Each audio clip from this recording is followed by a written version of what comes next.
unity of the Commonwealth. The voluntary decisions by Britain, by Canada, by Australia, by New Zealand, and by South Africa are a supreme evidence of the unifying force of freedom. The common effort springing from a common source has given a new strength and unity, a new meaning and significance to the British Commonwealth and Empire. Without attempting to distinguish between the terms British Empire and British Commonwealth, but looking rather to the evolution of this association of free nations, may I give to you what I believe to be the secret of its strength and of its unity, and the vision which I cherish for its future. We who look forward to larger brotherhoods and more exact standards of social justice value and cherish the British Empire because it represents, more than any other similar organization has ever represented, the peaceful cooperation of all sorts of men in all sorts of countries, and because we think it is, in that respect at least, a model of what we hope the whole world will someday become.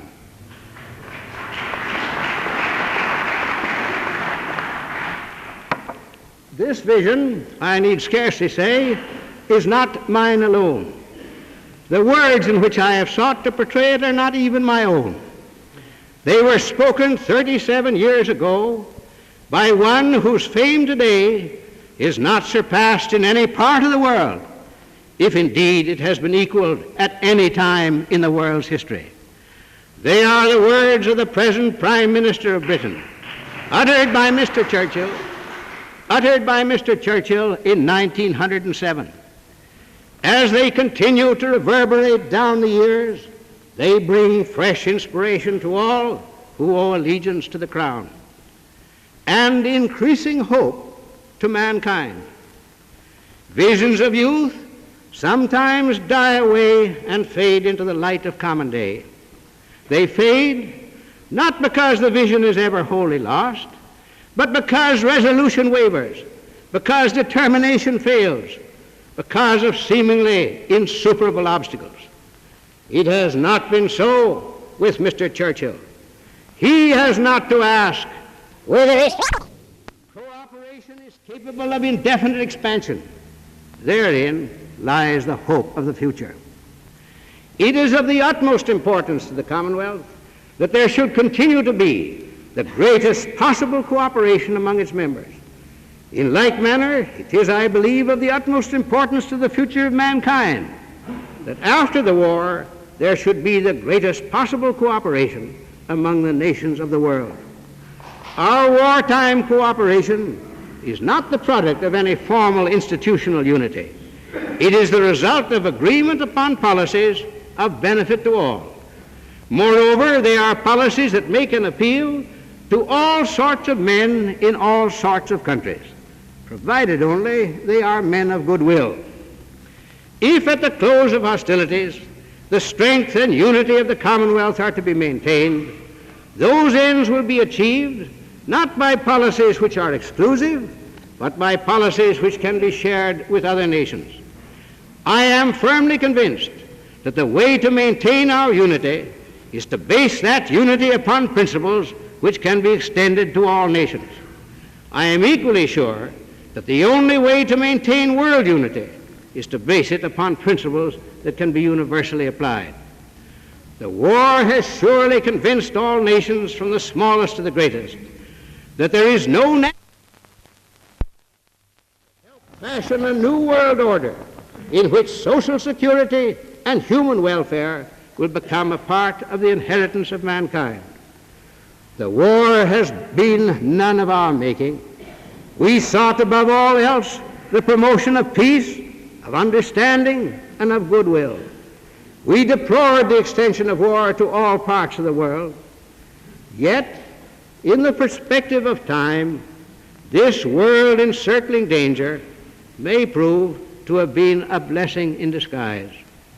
Only in this way, perhaps, could other nations, as well as our own, have come to see that the interests of mankind are one and that the claims of humanity are supreme. Our first duty is to win the war. But to win the war, we must keep the vision of a better future. We must never cease to strive for its fulfillment.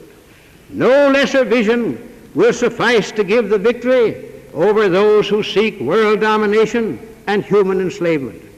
No lesser vision will enable us fittingly to honor the memory of the men and women who are giving their all for freedom and justice. In the realization of this vision, the governments and peoples who owe a common allegiance to the Crown may well find the new meaning and significance of the British Commonwealth and Empire. It is for us to make of our association of free British nations a model of what we hope the whole world will someday become.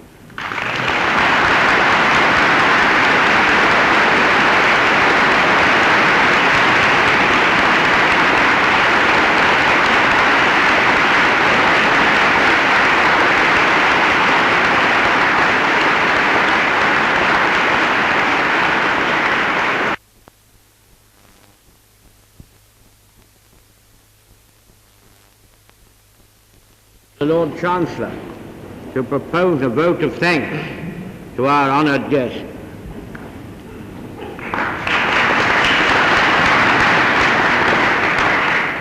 My Lords and members of the House of Commons, Mr. Speaker and I have been asked to express in a few sentences the gratitude which we all feel to the Prime Minister of Canada for his presence and speech.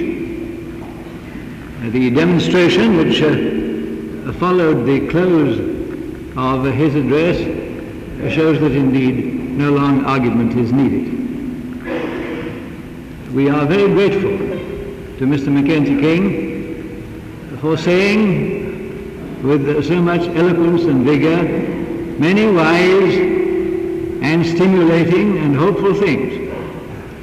I think we are especially grateful to him. My Lords and Gentlemen, it has been my experience over a great many years to await the call of Mr. Speaker. I am now fully conscious that the tables are turned, and I mean to avail myself of this advantage to the full. Mr. Speaker.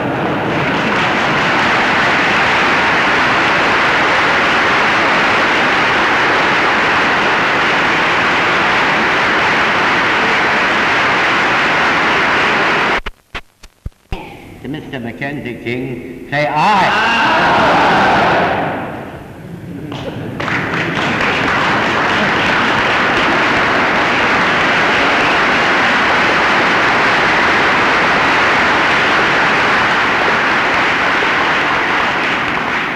Lord Chancellor, Mr. Speaker, may I thank you both very warmly for the exceedingly kind words which you have just spoken.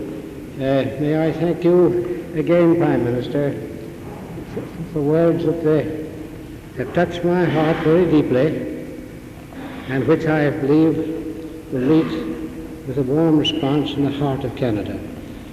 May I again thank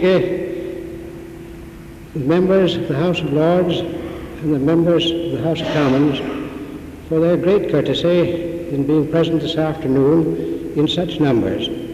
May I thank you very warmly for the aye which I heard when the Prime Minister put the resolution to this gathering. Ayes are always pleasant to the leader of the government.